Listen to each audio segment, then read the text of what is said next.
यवतमाळ वाशिमच्या खासदार भावना गवळी आणि संजय राठोड यांच्यातला सुप्त संघर्ष आता पुन्हा एकदा दिसून आलाय।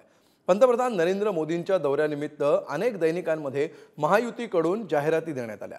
मात्र वर्तमानपत्रातील जाहिरातीतून खासदार भावना गवळींचे फोटो गायब असल्याचं पाहायला मिळालं।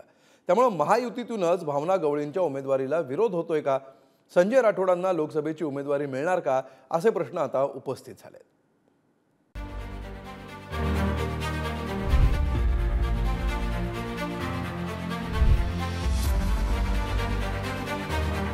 पंतप्रधान नरेंद्र मोदी आज यवतमाळ दौऱ्यावर होते। त्यांच्या दौऱ्यानिमित्त यवतमाळ जिल्ह्यातल्या अनेक वृत्तपत्रांमध्ये महायुतीकडून मोदींच्या स्वागतासाठी जाहिराती देण्यात आल्या। त्यांच्या या जाहिरातींमध्ये पालकमंत्री संजय राठोड यांच्यासह जिल्ह्यातल्या सर्व आमदारांचे फोटो आहेत, पण स्थानिक खासदार आणि शिवसेना नेत्या भावना गवळी यांचा फोटो मात्र जाहिरातीतून गायब होता। मोदी यवतमाळमध्ये असताना त्यांच्याच खासदार बहिणीचा फोटो महायुतीच्या जाहिरातीतून गायब असल्यानं उलटसुलट चर्चा सुरू झाल्यात। काळली आणि जाहिरातमध्ये फोटो नाही, त्यापेक्षा मोदी साहेबांचा फोटो लागलेला आहे आणि आदरणीय मोदी साहेब येत आहेत, हे माझ्यासाठी सगळ्यात महत्त्वाची आनंदाची बाब आहे असं मी समजते। त्याच्यामुळे त्या गोष्टीला काही फोटो आला गेला हा स्थानिकचा विषय चालत राहील। मुख्यमंत्री साहेबांनी सुद्धा बजेटमध्ये या ठिकाणी घोषणा केली, शकुंतलेला सुद्धा 50% शेअरिंग दिलाय। त्यानंतर जी काही आपली आदिलाबादपर्यंत रेल्वे वाशिम पुसद माहूर आणि आदिलाबाद त्याला सुद्धा 50%ची शेअरिंग दिलेले। अशा पद्धतीने मोठे निर्णय केंद्र असू द्या राज्य असू द्या घेत आहेत, त्याच्यामुळे आम्ही आनंदी आहोत।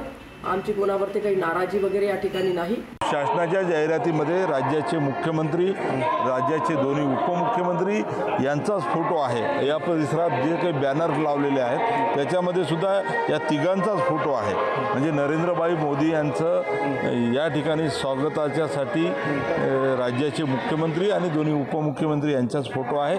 कोणी वैयक्तिक जाहिरात दिली असेल तर ती काही आम्ही पाहिली नाही। यवतमाळ जिल्ह्याच्या राजकारणात शिवसेना खासदार भावना गवळी आणि राज्याचे मंत्री संजय राठोड यांच्यातला संघर्ष सर्वश्रुत आहे। त्यामुळे गेले कित्येक वर्ष यवतमाळ आणि वाशिम जिल्ह्यात शिवसेना या दोन्ही नेत्यांमध्ये विभागली आहे। आता लोकसभा निवडणुकांच्या निमित्तानं गवळी राठोड यांच्यातला राजकीय संघर्ष तीव्र होत चाललाय। या वादाची कारणं सुद्धा बघायला हवी। भावना गवळी 1999 पासून खासदार आहेत, तर संजय राठोड 2004 पासून आमदार आहेत। 5 वेळा खासदार होऊनही भावना गवळींना मंत्रिपदानं हुलकावणीच दिली।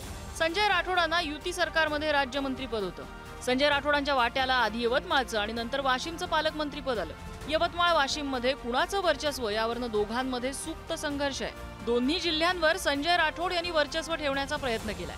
दोन्ही जिल्ह्यात दोघांची संघटनात्मक कामं स्वतंत्रपणे चालतात। दोघांच्या कार्यकर्त्यांमध्येही फारशी एकी नाही। यवतमाळ वाशिम लोकसभेसाठी संजय राठोड यांच्या नावाची आता चर्चा सुरू झाली। मी लोकसभेची तयारी करते आहे, कारण काही लोकांनी म्हटलं म्हणून मी त्या ठिकाणी त्याविषयी मागच्या वेळेला बोलली होती, पण माझा लोकसभेवर दावा आहे। मी 5 वेळेला निवडून आलेली खासदार आहे, त्याच्यामुळे आणि हा विषय कुठे आजचा चर्चेचा आहे की उमेदवारी ठरवायसाठी थोडे साहेब इथे आले, महिलांना देण्यासाठी आले।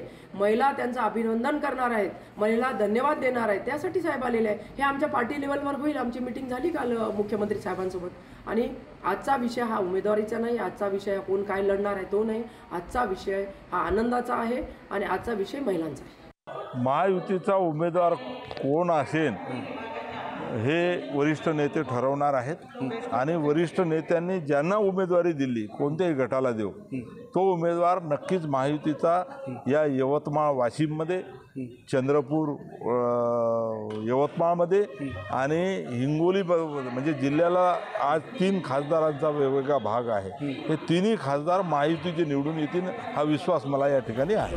यवतमाळ वाशिम लोकसभेसाठी आता भावना गवळी आणि संजय राठोड यांच्यात रस्सी खेच आहे। अशातच खासदार भावना गवळींचा फोटो वगळल्यामुळे राजकीय वर्तुळात चर्चांना उधाण आलंय। त्यामुळे यवतमाळ वाशिम लोकसभेसाठी भावना गवळींना पुन्हा तिकीट मिळणार की संजय राठोडांना संधी मिळणार याची आता उत्सुकता आहे।